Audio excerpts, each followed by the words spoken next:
talking about the stuff that's going on inside your head and what you're feeling is not weakness. There's no shame. There's no guilt. There's nothing to fear, nothing to feel bad about. It is, in fact, one of the highest signs of strength that you can exhibit.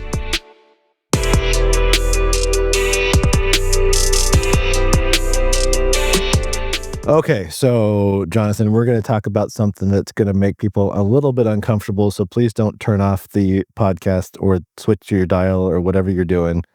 But let's get a little personal. Have you ever had one of those moments where you're not able to let things pass? You have your routines. Every morning you get up and you sit on the toilet and it's good. You're having a good day, but there's this one of those days you eat too much or you're sitting too quietly and it just doesn't happen and you're just constipated. So right now everyone's wondering, am I listening or watching to the right podcast? Yes, you are. And I promise this is going somewhere. Yeah, I mean, I will say I take pride in knowing that I don't normally deal with that. Right? Me too. Yep. There was this one time when I had, after surgery, where they had warned that you could be pretty blocked up for a while. And it lasted a while. And, medication didn't even help. And then when it finally happened, I feel like neighbors several houses down could hear me screaming through the walls of the house because it was so bad. It's almost like after you get a tattoo and the endorphins and the release that happens from it, you're just like, and you just feel lighter and like you can no longer feel your heart beating in like every part of your body. And like, you're just like, cool, I'm glad that's over with. Yeah, I'm experiencing that right now. For those that are tuning in and don't know, I've ruptured my Achilles. I've been non-weight bearing for 2 weeks, got 2 more weeks to go. And sitting on my rear end is just wreaked havoc to all systems. So it's been an interesting experience. Yeah, I know it's tough. I mean, it's not good, but it's not good for us to sit still. We were talking before we recorded, like the secret to, staying active or staying vertical and breathing is staying active. Objects in motion stay in motion, right? I think there's truth to that to our lives. I mean, that's obviously it's true, but there's truth to that for our lives. Like the more we stay mobile, the better off we are. Things don't lock up and freeze up and it's tough. And I hope I'm not placating you right now. So with that, we owe the audience an update. So where are we in the journey of your blown apart Achilles heel? Surgery was supposed to have happened already. Canceled indefinitely. Yeah, it was canceled indefinitely due to a blood clot, and it's kind of a blessing in disguise. But now it's the long road to non-surgical recovery. And for those that don't know, blown Achilles takes about 12 months to regain normalcy on its own. So I'm looking for about a 12-month healing process. But the good news is I think I could probably be back to weight bearing and driving in the next 6 weeks or so. So some progress, moving there. But for those that are scratching their head going, what in the world are we listening to and talking about? It is. And we're not talking about physical constipation. I'm just going to talk. We are, but we're not. No, we're talking about specifically guys. So to the men listening, watch, to the ladies listening, we hope this gives you some insight into how the men in your life, whether it's friends, family, your husband, your boyfriend, fiance, sort of what goes on inside of our heads as it pertains to mental health, and sort of how we're wired by default, and sort of what happens. And so the funny but also serious side of this is, the emotionally constipated man, and why the idea of like man up just doesn't work. So like the big idea here, if it's too long and you're getting to where you need to go and you want to come back to this later, is We're told to basically suck it up, stay strong, keep it together. And over time, that stuff just leads to emotional gridlock, frustration, burnout, deteriorating mental health, anger, lash outs. And so we hope that this episode is going to help men and those who love them understand why expressing emotion can feel risky, but why it's the single greatest thing you can do for yourself. So it's like this: you can ignore constipation and you can deal with it, or it can deal with you. And so one things are going to happen. Like, why is this such a relevant topic, Mark? So this is an interesting topic because I think we're going to hit on a couple of different things, and maybe you can redirect me with this. But where I was going is I think we have this conundrum that our men are in right now in our country and our society, that we've labeled normal masculine things as toxic. So there's toxic masculinity, like being a man's man is not okay. Being strong, being tough, being a protector, being a chivalrous, those kinds of things are no longer, or have for a while been looked upon as being toxic. But then we, but then if we take it to the extreme, then it's like, but then being emotional is not right either. And so if we show emotions, now we're showing weakness. And so I think a lot of times guys get caught up in this, well, I've got to be manly, but then I've got to show my emotions. But then if I show my emotions and I'm not manly, and we get caught up in this catch-22 of like, what do I do with all of this? And yeah. And so men tend to go, I'm just going to keep quiet. I'm going to suffer silently. I'm going to not burden people with things because for whatever reason, that's not the right thing to do. And I'm just going to, put up and shut up. Like I'm just not going to do it. And that leads to the emotional constipation. But I guess I've created almost a Christmas light tanglement in that comment. Like, how do we unwind the complexity of what I just said and where men are at in this like toxic masculinity bashing, but you've got to be emotional, but you don't be too emotional, but don't be this, don't do that. I mean, I don't know if I'm making any sense, but that's just kind of what I get a lot of my clients coming to me wrestling with. Well, before we go anywhere, I think it's important to understand that it's a real problem. And it's one that you're not going to fix it in a single podcast episode. I mean, both of us are sitting here living, breathing examples of what happens when you suffer in silence. I mean, I took a saunter out into the interstate because of it, and I know that I joke about it. You can call that a coping mechanism, but it's been years now, and I think it's okay I think it's acceptable, and at least where I'm coming from, to not make light of it, but to talk about it in a lighthearted way now, even though it's serious. But I mean, I'm just going to come with data. And so if you're listening to this and you are sensitive to this, or you have littles in the car and you're not quite ready to open them to this, then I would encourage you to either pause or like jump ahead 30 to 60 seconds and then come back. But I'm just going to read some statistics. So in the US, men take their life at a rate of 4 times higher than that of women. So every 22.8 men per 100,000, or 5.9 per 100,000 women. Though men make up roughly half of the population, they account for 78 to 80% of all unaliving, like self-unaliving. Research recently conducted a global review covering data from over 106 million men and found that men who go through a relationship breakup, separation, or divorce have a much higher risk of death by unaliving. in some cases as high as 8 times the risk compared with married peers. You've got social isolation and lack of close emotional support are strongly linked to increased risks. Despite high suffering among men are far less likely than women to seek mental health care.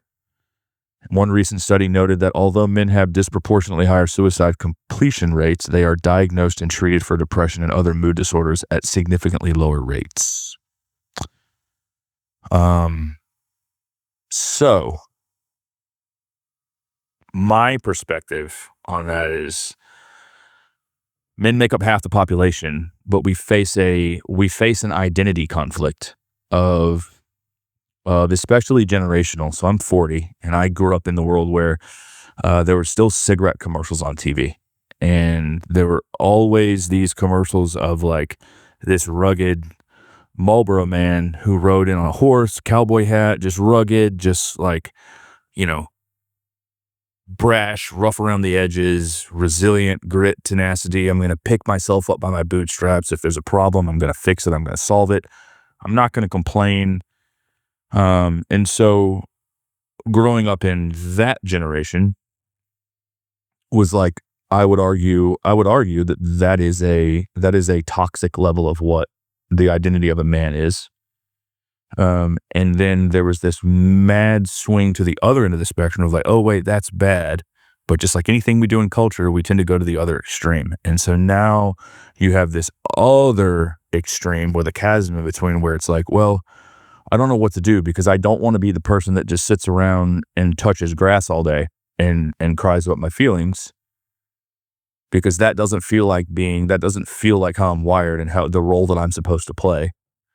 But I also don't think I can push that hard in the paint towards the other side. So what do I do?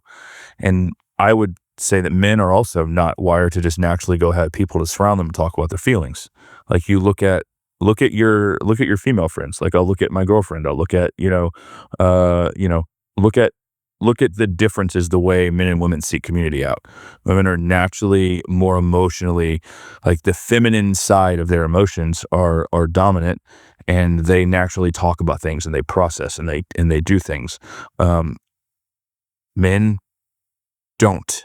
And when I was first in counseling, my counselor pressed me to go and establish some good female relationships, to be open and honest with them, just platonic friendships, to start to understand more of the feminine side of my masculinity so that I could learn the other side of it, to start to learn that balance.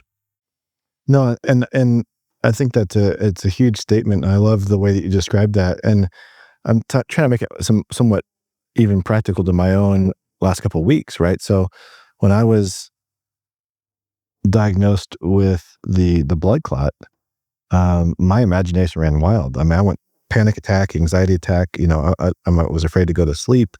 I didn't want to even. I was faced with my own mortality. At least I thought.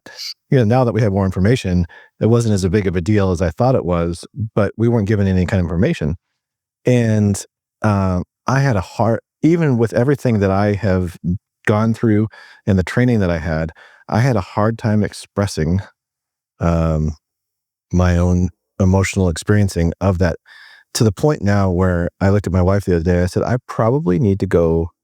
I'm going to go call a counselor in the next couple of weeks, and I'm going to go spend some time kind of unpacking some of that, because I know my tendency is just to, oh, I'm fine now. I'm going to hole up. I'm going to be good. I'm going to move forward, press forward.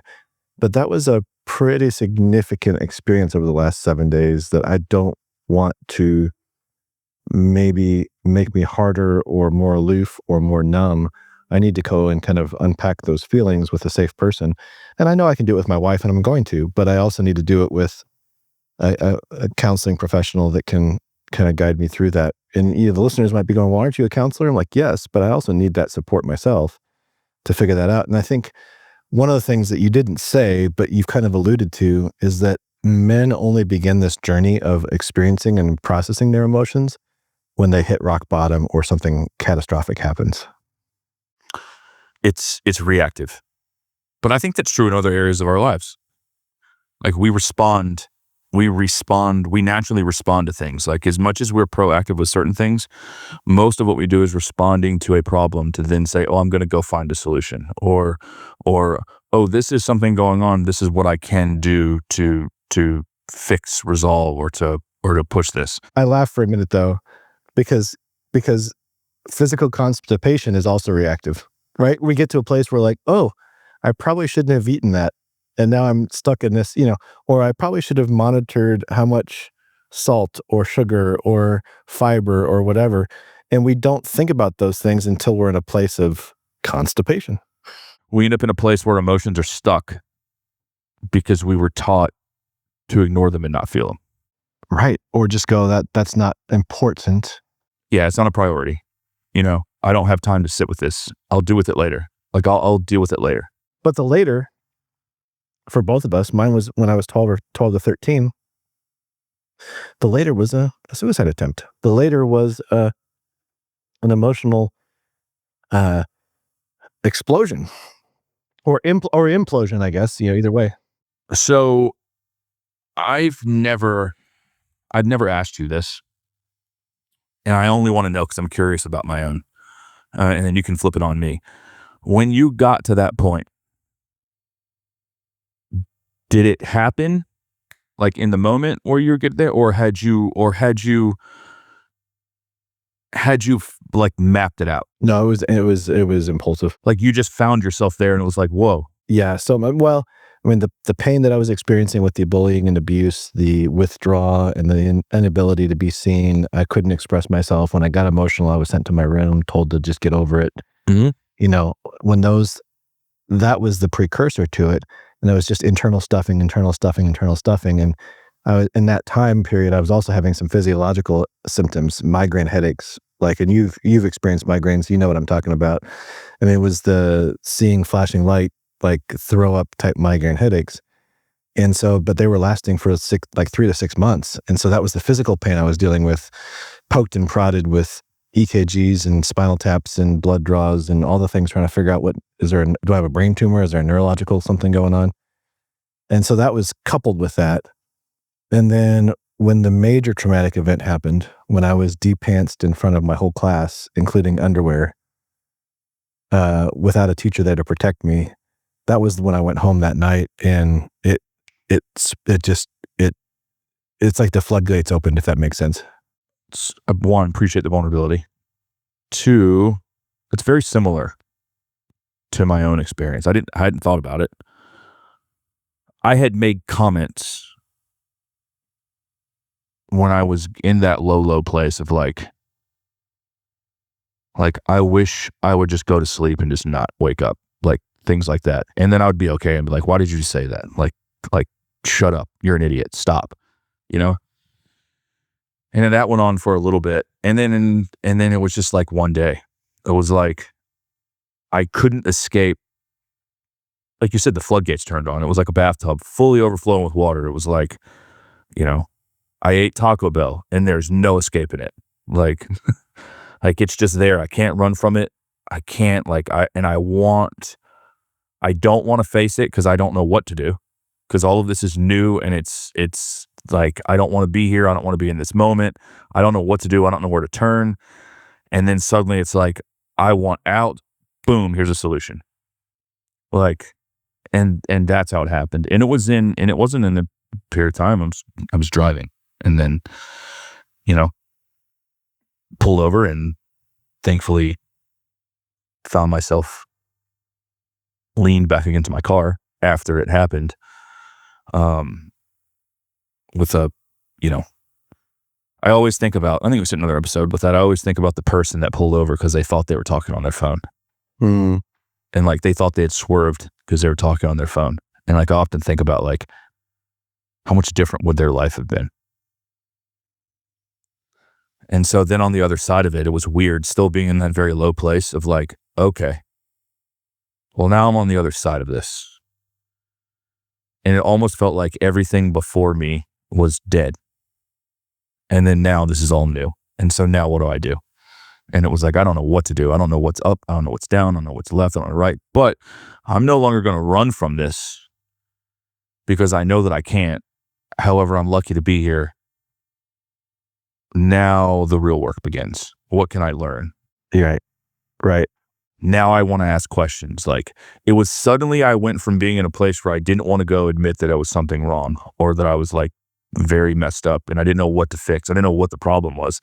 And I remember still being in that place of like, I don't know what the problem is, but I know that I can't do this on my own. And I just need to and I remember saying like, I don't know what to do with this, but something's got to change. Those feelings were the same before. It was just the response was different. And mine was, I ended up going through with the process of, but it reacted with medication that I was taking and ended up being rushed to the hospital and stomach pumped. Um, and it was still the feelings of, and I don't think it was the feelings of, oh crap, it didn't happen. It was more of like, I'm thankful that somebody saw me and saved me. And now what do I do with it? And that's where the neurologist made a comment to my dad that it wasn't necessarily, he didn't think it was a physiological struggle. It was a psychological, and I needed to go seek counseling.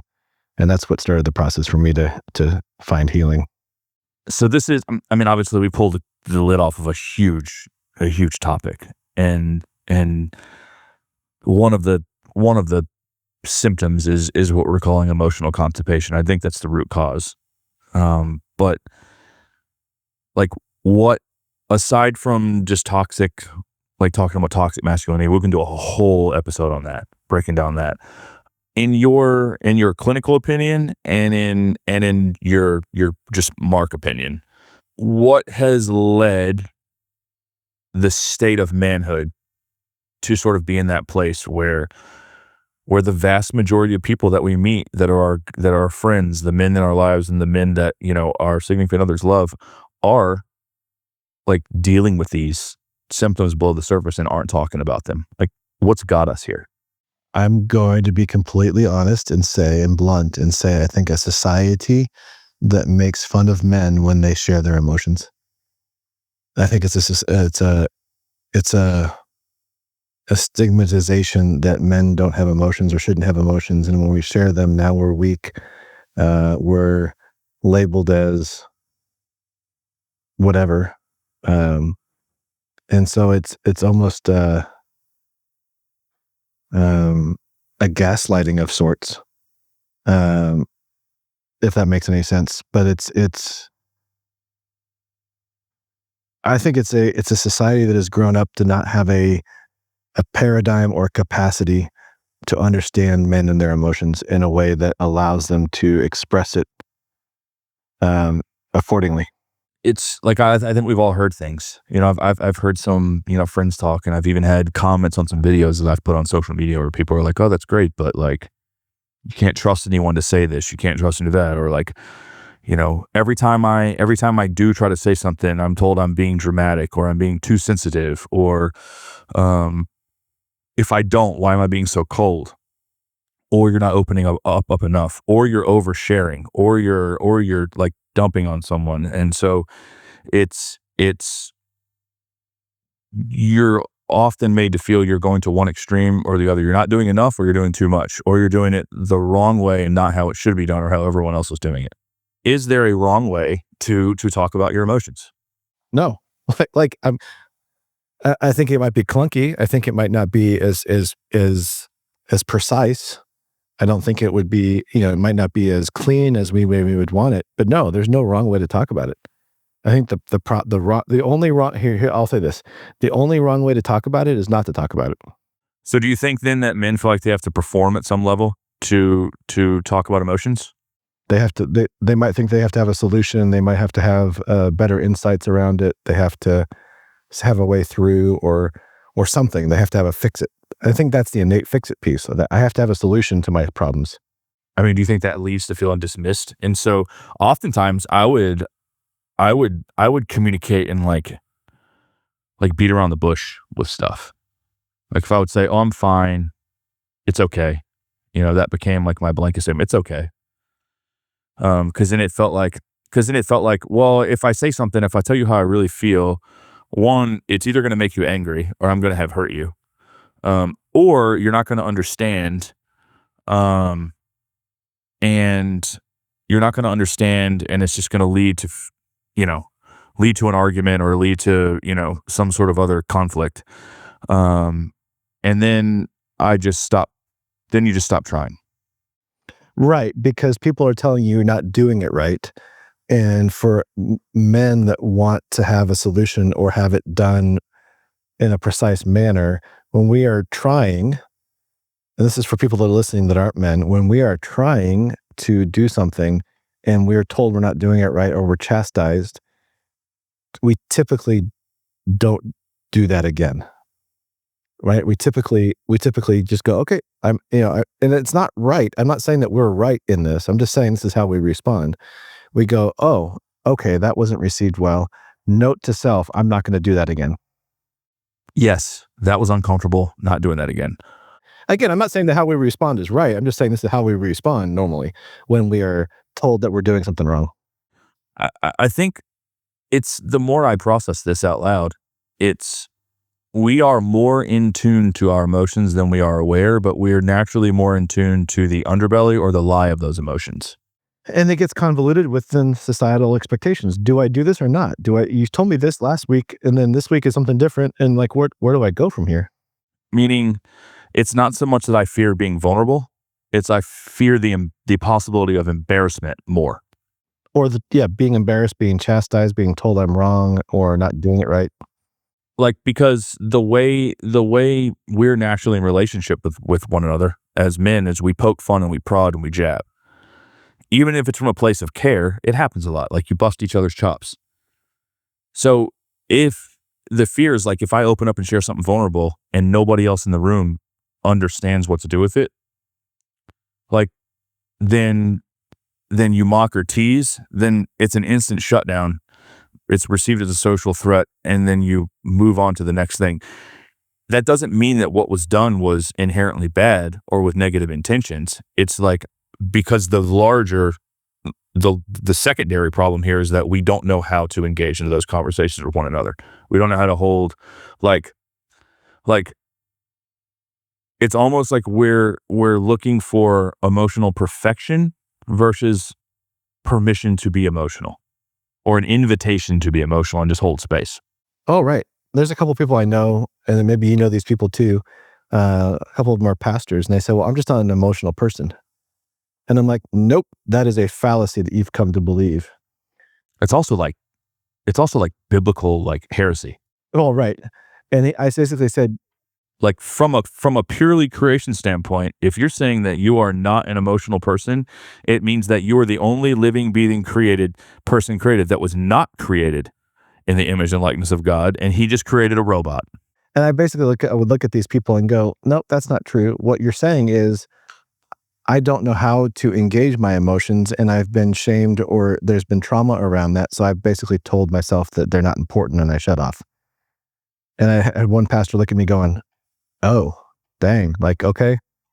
Like, what do I do with that? Yeah, you're not emotionless, you're unpracticed. Like, it's a discipline. You haven't tugged at that thread enough to say, all right, I can pursue this. Again, curiosity is big for me. Like, what is there to learn here? What strength comes in this? How can understanding this help me, one, better learn to care for myself and be better to show up for others? But you just said it right there. And I want to slow down for a second and let everybody else hear that. Curiosity. Can you unpack that for just a minute? Because I don't want to gloss over that, because I think that is the key to encouraging and engaging men in opening up with their emotions.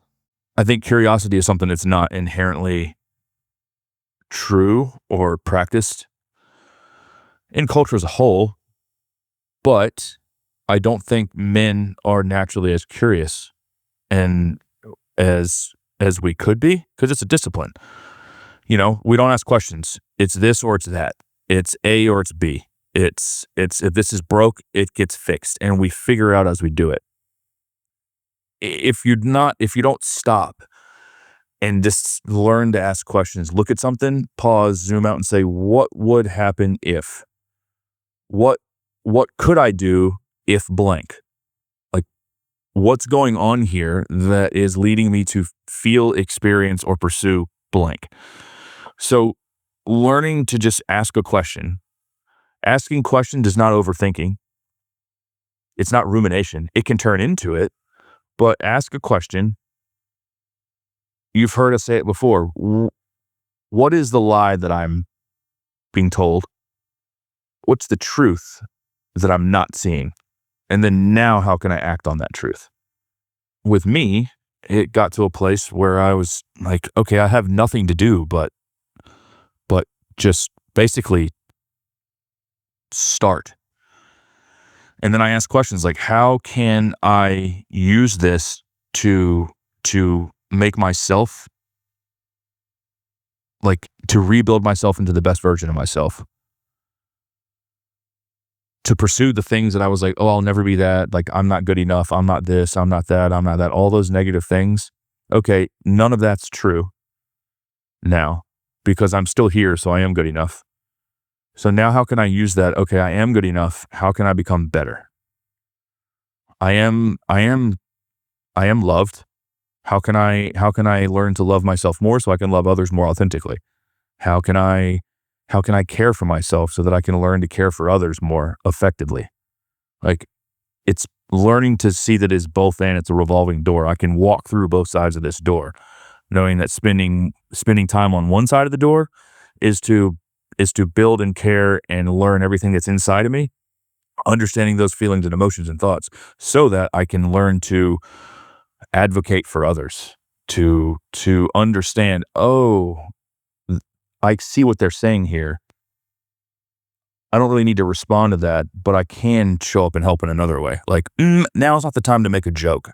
Let's just, how I can respond differently so that I can care for myself and other people.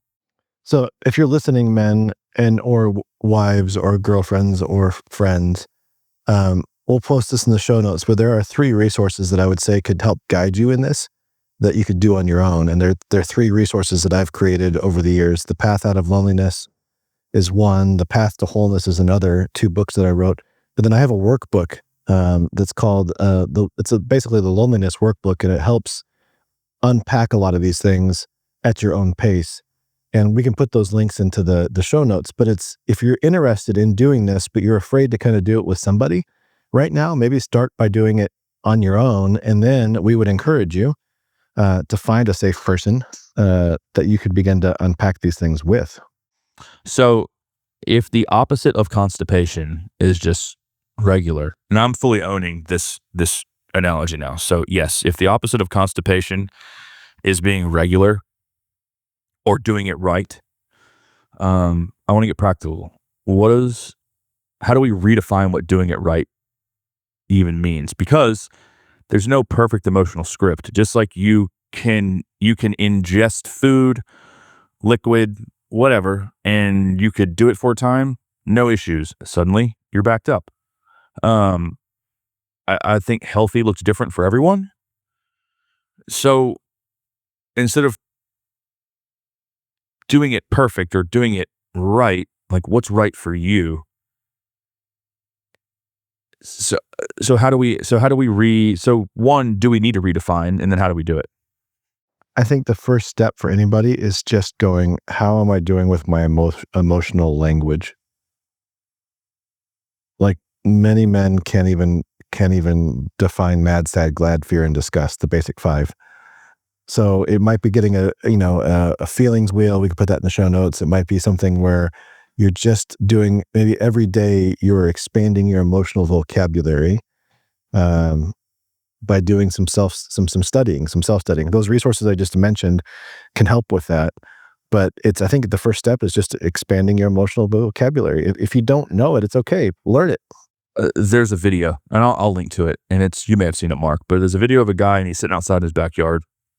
He's holding a spool of wire, like THHN, like braided copper wire, and it's a larger spool. It's all kind of beaten and banged up, and it's been used. And he's just sitting there, and he's got like the last little bit has like come uncoiled off the spool, and he's sitting there messing with it. And his wife comes outside, and I'm going to pause for a minute. This episode is not saying that like men are mean, and this is not like a Little Rascals He-Man woman hater club. Like, this is not that at all. There is a lot that men can learn from how women process and pursue and sit with and basically, to be true, the feminine side of our masculinity are things that we need to learn with. But the other side of that coin is learning to understand that men are going to come to that place from a different perspective, and learning to say, okay, maybe my initial response to this doesn't need to be like, I need to ask a question before I respond when I notice or sense some things. And that's true for other men and women. So the guy's sitting outside, and I get teary-eyed whenever I see it. And he's got this spool of wire, and it's a spool of wire. And he's sitting there messing with it, and he's pulling it, and it's coiling, and he's looking at it. And he sits there, and his wife comes outside, and she's talking to him, and she could tell that he's somber, pensive. He's like reflective, and he starts talking about like, I just got to the end of this spool of wire and realized like how long I've had it. It's not a wire. It's not like wire that I've used all the time, but it's been in my van. It's been in my workshop. I've had this for years, and I never thought that I would get to the end of it. And I can remember, and he goes, and I remember like I've used it here. I've done this. Like I even had this, before my dad passed away. We had this spool of wire, and we would use stuff, and he was starting to be flooded with like memories, and he's processing them. And you can tell that he's like, it's not just about the wire. You follow? Like it's more, but he doesn't know how to communicate what he's feeling, which is fine. We don't always know how to communicate it. And with the best of intentions, his wife is like, honey, it's just a silly spool of wire. Come in and eat dinner. And without meaning to, she kind of just dismissed the bigger thing that he was trying to, because again, for the most part, men are emotionally constipated, and they're like, why is this spool of wire getting me choked up? Like, why? What's going on? And suddenly he was feeling all these things, and he was in the space that he was in, was just trying to process it, and was kind of dismissed, or like, that's silly. Like, why are you upset over a pool of wire? Come have dinner and sit with the family. Like, that's sort of the place where, whether it's wire, or whether it's like my dog passed away, or whether it's like a friend passed away, and sitting talking, oftentimes we'll begin to open up in ways that don't really make any sense. And sometimes those are threads to be aware of, and not just shut them down. Instead of offering a solution, respond with another question. Yeah, engage with curiosity. Yeah, tell me more about that. Or how can I support you here? Something simple. No, I love that. And I think that's, in some ways, we could do a part 2 on this maybe next time. But I think that's a great place to start, is just, it doesn't have to make sense to you, men or women that are sitting with guys that are trying to express their emotions, but it doesn't have to. That's what I tell when I work with parents of kids. If your kids are expressing their emotions and it doesn't make sense to you, it doesn't have to. That's okay. It's their attempt to explore those things. And so just the best thing you could do is to lean in with curiosity and patience. And I would say this: curiosity and patience. Men, as you're watching, listen to this, talking about the stuff that's going on inside your head and what you're feeling is not weakness. There's no shame. There's no guilt. There's nothing to fear, nothing to feel bad about. It is, in fact, one of the highest signs of strength that you can exhibit. Choosing to open up and say, man, I've been thinking about this a lot lately, and I don't really know what to do with it. Or I just don't feel great right now. You don't have to know how to fully explain it. You don't have to know how to you don't have to have the answers, but choosing to say, hey, this thing's been going on and I don't like how it is. Can you be there with me? The first thing I did, and this is true for me, this is not what everyone else needs to do, is I reached out to some people and were like, I need to work on some things, and I would like you to be a part of it. I don't expect you to fix anything. I don't expect you to solve anything, but I just want you to be, like here and aware of what's going on. It allowed me to hold myself accountable, and it allowed me to feel like I wasn't alone. And it set the expectations of like, I don't want you to fix anything. I just want you to know where I'm at. And that's the thing. Men aren't emotionalists. We're unpracticed. Like mocking, whether it's in good intentions or bad, it kills vulnerability. And in place, we just need invitations to be, an invitation to practice is what's going to rebuild it. There's no wrong way to share what's real. Well, this has been a good conversation, Jonathan, and I think there's probably a lot more that we can talk about this, so hope we do. If you're listening and you are enjoying what you're hearing, please subscribe, follow, share it with a friend. But also, if you got any questions around what we're talking about, feel free to reach out to us. We'd love to engage those questions on a future podcast. And man, if you're listening too, don't sacrifice working on yourself for what you think is a better reason. The best thing you can do is begin to work on yourself. That's never going to return void. It's much better for you and those in your lives to work on yourself proactively and instead of reactively.